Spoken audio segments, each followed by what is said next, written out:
Hello' friends, আশা কৰোঁ সকলো ভালেই আছে। আজি মই আপোনালোকৰ ওচৰলৈ লৈ আহিছোঁ ছজিনা পাতৰ এটা বিশেষ ৰেচিপি। আহকচোন চাওঁ এই ৰেচিপিটোনো কেনেকৈ তৈয়াৰ কৰা হয়। আজি মই ইয়াত ছজিনা পাতৰ লগত তিয়াই থোৱা বুটৰ দাইল অকণমান লৈ লৈছোঁ। দাইলটো যিকোনো হ'ব পাৰে, আপোনালোকে নিজৰ ইচ্ছা অনুসৰি লৈ ল'ব।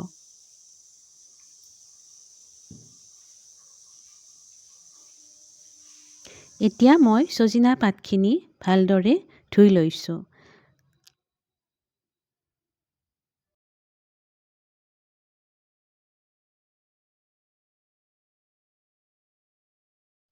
আৰু ইয়াত মই তিয়াই থোৱা বুটৰ দাইলখিনি অকণমান সিজাই লৈছোঁ।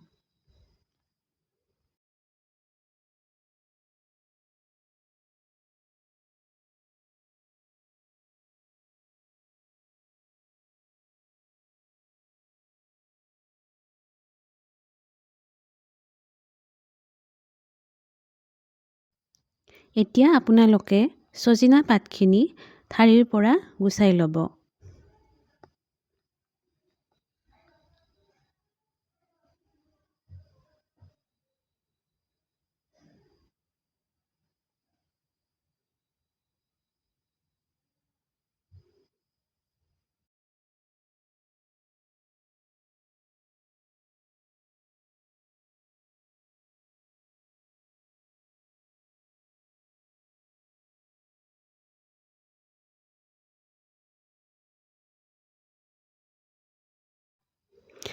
আকৌ এতিয়া গুচাই লোৱা পাতখিনি সৰু সৰুকৈ মিহিকৈ কাটি লওক।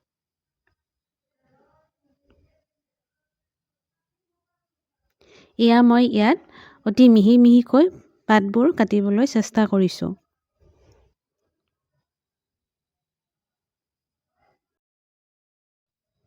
এতিয়া কেৰাহীত তেল দি ল'ব।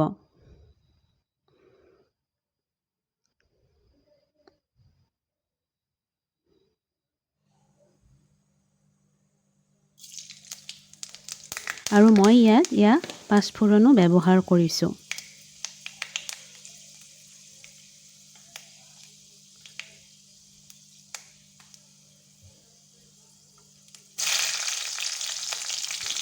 আকৌ এতিয়া জলকীয়া প্ৰয়োজন অনুসৰি দি ল'ব।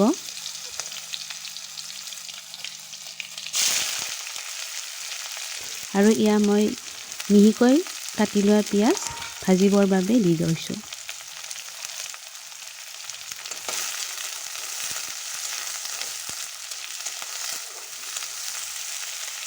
পিঁয়াজখিনি কিছু সময় ভালদৰে ভাজি ল'ব।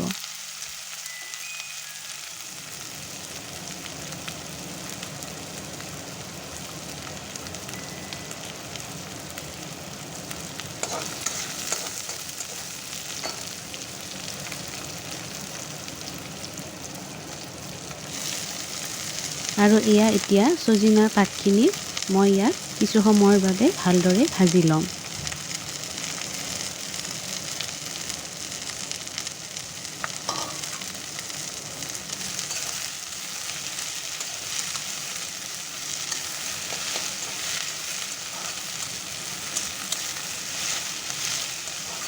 ছজিনা পাতখিনি কিছু সময় ভাজি লোৱাৰ পাছত আপোনালোকে ইয়াত প্ৰয়োজন অনুসৰি নিমখ আৰু হালধি দি ল'ব।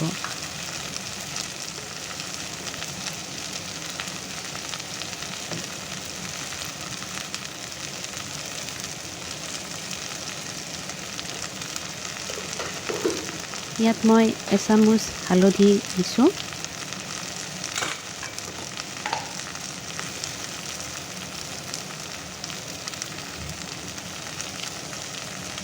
আৰু প্ৰয়োজন অনুসৰি নিমখ ব্যৱহাৰ কৰিছোঁ।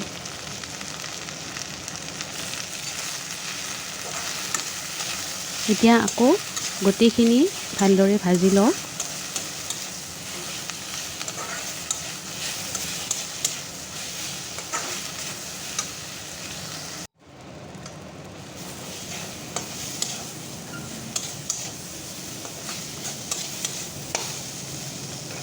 গেছৰ জুইটো কমাই দি ছজিনা পাতখিনি কিছু সময়ৰ বাবে ভাজি থাকক।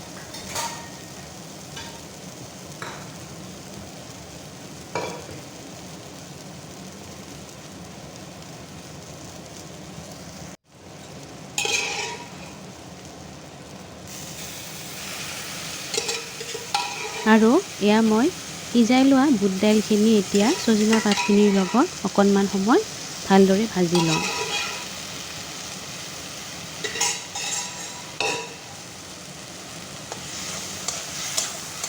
আপোনালোকে বুট দাইলৰ সলনি আন দাইলো ব্যৱহাৰ কৰিব পাৰে। সেইটো আপোনালোকৰ সম্পূৰ্ণ নিজৰ ওপৰত কথা। নিজৰ সোৱাদ অনুসৰি আপোনালোকে দাইলটো ব্যৱহাৰ কৰিব।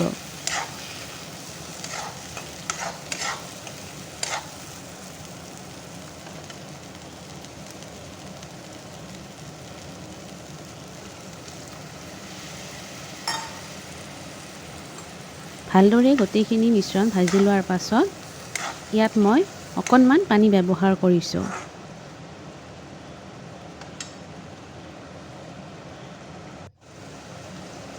এই ৰেচিপিটো মই অকণমান থুপথুপীয়া ধৰণৰ কৰিম আৰু তাৰ বাবে মই বহুত বেছি পানী ব্যৱহাৰ কৰা নাই। আপোনালোকে আপোনালোকৰ প্ৰয়োজন অনুসৰি পানীটো ব্যৱহাৰ কৰিব। আৰু এতিয়া ইয়াত মই জিৰা গুড়ি অকণমান দি দিছোঁ।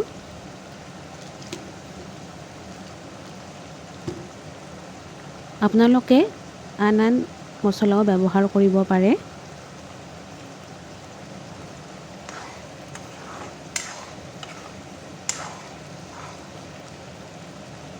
আৰু এইখিনি ভালদৰে অকণমান লৰাই দিয়াৰ পাছত আমাৰ মোটামুটি ৰেচিপিটো এয়া ৰেডি হৈ গ'ল। আৰু এয়া শেষত আমাৰ এই ৰেচিপিটো। আশা কৰোঁ ভিডিঅ'টো চাই বহুত ভাল পাইছে। আৰু যদিহে ভাল পাইছে তেনেহ'লে ভিডিঅ'টি লাইক কৰক, শ্বেয়াৰ কৰক। ধন্যবাদ।